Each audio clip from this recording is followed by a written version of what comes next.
எனக்கும் என் மகனுக்கும் எந்த மனக்கசப்பும் இல்லை. கசப்பு அப்படின்ற வார்த்தையை நான் பயன்படுத்தவே இல்லை. இனிப்பான செய்தியை மட்டும்தான் தருவேன். இது குறித்து நம்ம மே 29 பேசலாம் அப்படின்னு சொல்லிட்டு போன வாரம் தான் ராமதாஸ் அவர்கள் ரொம்பவுமே சமாதானப்பட்ட முறையில் சாதுவாக பேசினார். ஆனால் ஒரு வாரத்தில் என்ன நடந்துச்சுன்னு தெரிலங்க. இன்னைக்கு பிரஸ் மீட்டை கூட்டி அன்புமணியை பர்சனல் அட்டாக் மூலமாக அவருடைய இமேஜை காலி பண்ணிட்டார் அப்படின்னே சொல்லலாம். இதற்கு காரணம் என்ன, ஏன் இந்த அளவுக்கு ராமதாஸ் கொந்தளிக்கிறார் அப்படின்னு சொல்லி அவங்க தரப்பு என்ன சொல்கிறாங்க அப்படின்னா, கடந்த மே 24 தருமபுரியில் இருக்கக்கூடிய கடத்தூரில் நான் என்ன தப்பு பண்ணேன், நான் மன உளைச்சல் இருக்கேன், எனக்கு தூக்கமே வரமாட்டேன் அப்படின்னு சொல்லிட்டு அன்புமணி ராமதாஸை மறைமுகமாக சாடினார் என்பதற்காகவும், ராமதாஸ் அவர்கள் கூட்டிய அந்த மாவட்ட செயலர் கூட்டமோ அல்லது அணி நிர்வாகிகள் கூட்டமோ அதுக்கெல்லாம் ஆட்களை போக விடாமல் அன்புமணி தடுத்துட்டார் அப்படின்றது காரணமோ சொல்லப்படுது. ஆனால் இதையும் தாண்டி ஒரு காரணம் இருக்கு. என்ன அப்படின்னா, ராமதாஸ் அவர்களுடைய சமீபத்திய நீச்சலுக்குள்ள வீடியோ என்பது வெளியாச்சு. நம்ம இவ்வளவு ஆண்டுகால அரசியலை பார்த்துருக்கோம். தலைவர்களுடைய பர்சனல் வீடியோக்கள் ஏதாவது வெளியே வந்திருக்கா? அதுவும் அவங்க உள்ளாடை போட்டுக்கொண்டு குளிக்கக்கூடிய வீடியோ என்பது வெளிவந்திருக்கா? ஆனால் ராமதாஸ் அவர்கள் உள்ளாடை போட்டுக்கொண்டு குளிக்கக்கூடிய வீடியோ சமூக வலைதளத்தில் மிகப்பெரிய அளவில் வைரலாக பரவுச்சு. இது என்ன பிரஸ் வெளியிட்டாங்களா? இல்லை, குடும்ப உறுப்பினர்கள் இருக்கக்கூடிய இடத்தில் எடுக்கப்பட்ட அந்த வீடியோ எப்படி லீக் ஆச்சு? அப்போ அன்புமணி தான் இந்த வீடியோவை லீக் பண்ணதற்கு காரணமா என்ற ஒரு அடிப்படையில் தன்னுடைய இமேஜை காலி பண்ணிட்டான், இன்னைக்கு அவனுடைய இமேஜை காலி பண்ணணும் அப்படின்ற ஒரு முடிவோடு ராமதாஸ் அவர்கள் இந்த பிரஸ் மீட்டை அணுகுனாரா அப்படின்றது எனக்கு தெரியல. ஆனால் ஒரே ஒரு விஷயம் மட்டும் உண்மை, ரெண்டு பேருக்கு இடையே நடக்கக்கூடிய சண்டைக்கு மெயினான காரணமே பிஜேபி தான்.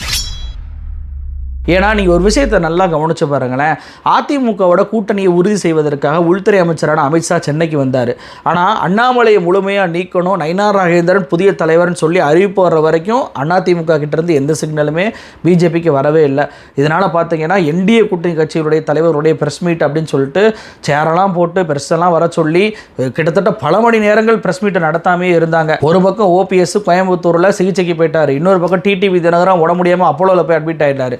எங்கே தாம் மகன் இந்த கூட்டத்துக்கு போயிடுவாரோ, அமித்ஷா கூட போய் சேர்ந்துருவாரோ, கூட்டணியை இப்போதே அறிவிச்சிருவாரோ அப்படின்ற பயத்தில் தான் பார்த்தீங்கன்னா ராமதாஸ் அவர்கள் சரியாக அன்றைய நாளில் அன்புமணியை நான் நீக்கம் பண்ணுறேன், இனிமேல் நான் தான் கட்சிக்கு தலைவர் அப்படின்ற ஒரு அறிவிப்பை வெளியிட்டார். அதற்கு மிக முக்கியமான காரணம், ஒருவேளை அதிமுக பிஜேபி கூட சேரலை அப்படின்னா நம்ம அதிமுக கூட போய் சேர்ந்துடலாம் அப்படின்றக்காண்டி தான். அப்போ அந்த அளவுக்கு அதிமுகவோட கூட்டணி போவதற்கு ராமதாஸும், இன்னொரு பக்கம் நான் பிஜேபி கூட தான் கூட்டணிக்கு போவேன் அப்படின்னு சொல்லிட்டு அன்புமணி ராமதாஸும் பிடிவாதமாக இருந்திருக்கிறாங்க. ஆனால் அன்னைக்கே பார்த்தீங்கன்னா அதிமுகவும் பிஜேபி கூட்டணி அமைச்சிட்டதுனால, பிரஸ் மீட்டில் வெளிப்படையாக சொன்னதுனால தான் இப்போ சித்திரை முழு நிலவு மாநாடு நடந்துச்சுல, அதில் ராமதாஸோடைய பேச்சை கவனிச்சிங்களா?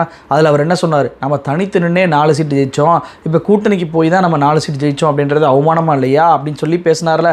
அதற்கு மெயினான காரணம் என்னென்னா, அவங்க பிஜேபி கூட போயிட்டாங்க, இன்றைக்கி நம்மளுக்கு வேறு ஆப்ஷனே இல்லைனா பரவாயில்ல, நம்ம தனித்தே நிற்போம் அப்படின்ற அந்த ஒரு நிலைப்பாட்டுக்கு அவர் வந்துட்டது தான் காட்டுது. அந்த அளவுக்கு அவர் பிஜேபியை பார்த்து பயப்படுறார் அப்படின்றத புரிஞ்சுக்கிற முடியுது. இந்த ராமதாஸ் ஒன்றும் பிஜேபி எதிர்ப்பதனால பெரிய யோகியர் அப்படின்லாம் சொல்ல முடியாது. ஏன்னா இன்னைக்கு பிரஸ் மீட்டில் கூட அவர் மிக மோசமான தன்னுடைய சாதி வெறியை காட்டினார்.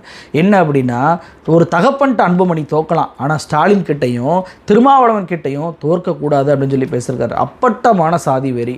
2 பேரையுமே சாதிய கண்ணோட்டத்தில் பார்த்து தான், அவங்ககிட்டலாம் நீ தோக்கக்கூடாதுப்பா, என்கிட்ட கூட தோத்துப்போ, நம்மளாம் ஒரே சாதி அப்படின்ற ஒரு மனநிலை. அதுவும் தன்னுடைய மகனே சேற்றை வாரி இறைக்கிறார், ஒரு சமூகமே அவரை புறக்கணிக்கிறாங்க. ஒரு ஒன்றுமே இல்லாத ஒரு நிலைமைக்கு வந்தபோது கூட ஒரு மனிதனிடம் சாதி கண்ணோட்டம் தான் இருக்குது அப்படின்றதற்கு ராமதாஸ் ஒரு உதாரணம். அப்போ ராமதாஸ் பிஜேபியோட எதிர்க்கிறார் அப்படின்றக்காகவே அவர் ஒன்றும் யோக்கியமாக மாட்டார்.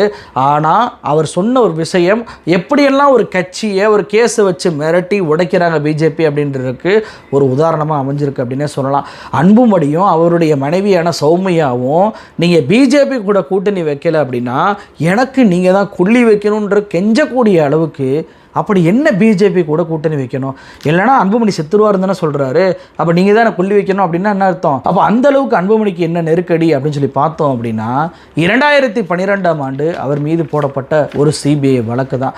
அதாவது இவரை பொறுத்த வரைக்கும் பார்த்தீங்கன்னா 2004 2009 வரை ஒன்றிய சுகாதாரத்துறை அமைச்சராக இருந்தார். அந்த சமயத்தில் உத்தரப்பிரதேசத்தில் பரேலியில் இருக்கக்கூடிய ரோஹில்கந்த் அப்படின்ற மருத்துவக் கல்லூரி, அந்த கல்லூரிக்கும் மத்திய பிரதேசத்தில் இந்தூரில் இருக்க இருக்கக்கூடிய இண்டெக்ஸ் மருத்துவக் கல்லூரிக்கும் சட்டவிரோதமாக மாணவர் சேர்க்கைக்கு இவர் அனுமதி கொடுத்து விட்டார் அப்படின்றதான் ஒரு குற்றச்சாட்டு. இத்தனைக்கும் பார்த்தீங்க அப்படின்னா இந்த இண்டெக்ஸ் மருத்துவக் கல்லூரி இருக்குல்ல, இந்த மருத்துவக் கல்லூரிக்கு உச்சநீதிமன்றமும் MCI மெடிக்கல் கவுன்சில் ஆஃப் இந்தியாவும் குழுவை அமைத்து அந்த கல்லூரியில் ஆய்வு பண்ணி அந்த கல்லூரியில் எந்த ஒரு வசதியுமே இல்லை, அந்த கல்லூரியை மூடுங்க அப்படின்னு சொல்லி ரிப்போர்ட் கொடுத்த பின்பும் கூட அன்புமணி என்ன பண்ணுறாரு, அந்த கல்லூரியில் வந்து மாணவர் சேர்க்கைக்கு அனுமதியை கொடுக்குறாரு. அப்போ உச்சநீதிமன்றத்தையே அன்புமணி மீறி தான் அந்த மருத்துவக் கல்லூரிக்கு அனுமதி என்பதை கொடுக்குறாரு.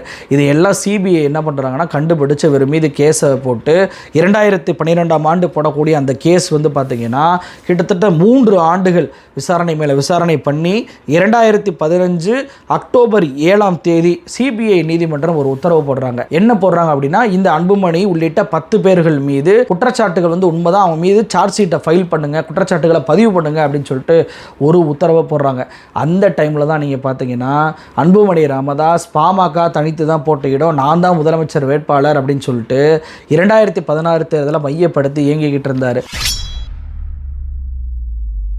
அப்போ இந்த கேஸை CBI நீதிமன்றம் குற்றச்சாட்டை பதிவு பண்ணுங்கன்னு சொன்ன பிறகு அன்புமணி ராமதாஸுடைய நடவடிக்கை என்பது அப்படியே மாறுது. டெல்லி ஹைகோர்ட்டில் போய் ஒரு மனு தாக்கல் பண்ணுறாரு, இதை எதிர்த்து இப்படிலாம் குற்றச்சாட்டை மேலே பதிவு பண்ணக்கூடாது அப்படின்னு சொல்லிட்டு. அந்த வழக்கு பார்த்தீங்க அப்படின்னா நீண்ட நாளுக்கு நடக்குதுங்க. அந்த சமயத்தில் தான் 2019 நாடாளுமன்ற தேர்தல் வருது. நாங்கள் தனித்து தான் போட்டியிடுவோம், இனிமேல் திராவிட கட்சிகளை நம்பி ஏமாற மாட்டோம், வன்னியர் சமூக மக்கள் தனித்து நிற்பாங்க, நான் தான் முதலமைச்சர், நான் தான் எல்லாமே அப்படின்னு சொல்லி பேசிக்கிட்டு இருந்த ராமதாஸ் 2019 நாடாளுமன்ற தேர்தலை பிஜேபி கூட்டணியில் அமைத்து அன்புமணி ராமதாஸ் சந்திக்கிறார். இப்படி பிஜேபி கூட்டணியில் போன பிறகு பார்த்தீங்க அப்படின்னா இந்த டெல்லி ஹைகோர்ட்டில் ஒரு கேஸை போட்டிருந்தார்ல, அந்த கேஸ் 2019 ஜூலை 29ஆம் தேதி ஒரு தீர்ப்பை அந்த டெல்லி ஹைகோர்ட் கொடுக்குறாங்க. என்ன கொடுக்குறாங்க தெரியுமா, இந்த 10 பேர் மேலே போட்ட அந்த சார்ஜ் ஷீட்டை எல்லாம் நான் ரத்து பண்ணுறேன், மீண்டும் முதல்ல இருந்து CBI நீதிமன்றம் விசாரிங்க அப்படின்னு சொல்லிட்டு ஒரு உத்தரவை போடுறாங்க. பிஜேபி கூட கூட்டணி சேர்ந்த பிறகு பார்த்தீங்கன்னா சார்ஜ் ஷீட் ரத்து பண்ண மீண்டும் முதல்ல இருந்து விசாரிப்பதற்கு அங்கே அனுமதி என்பது கொடுக்கப்படுது. அப்போ இந்த கேஸ்னால தான் அன்புமணி ராமதாஸ் இன்னமும் பிஜேபி பிடியில் இருக்கிறார் அப்படின்ற கேள்வி இன்னைக்கு எழுது.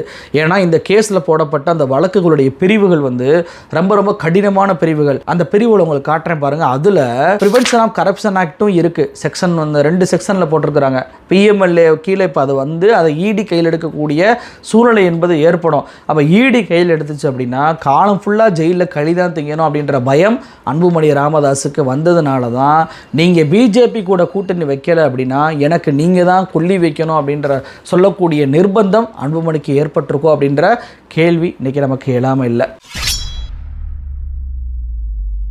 இது வெறும் அன்புமணிக்கு மட்டும் ஏற்பட்ட நிலைமை இல்லைங்க. நாடு முழுவதும் கேஸ் மேலே கேஸ் போட்டு இப்படி தான் ஒவ்வொரு கட்சியுமே துண்டாடக்கூடிய வேளையில் இந்த பிஜேபி ஈடுபடுறாங்க.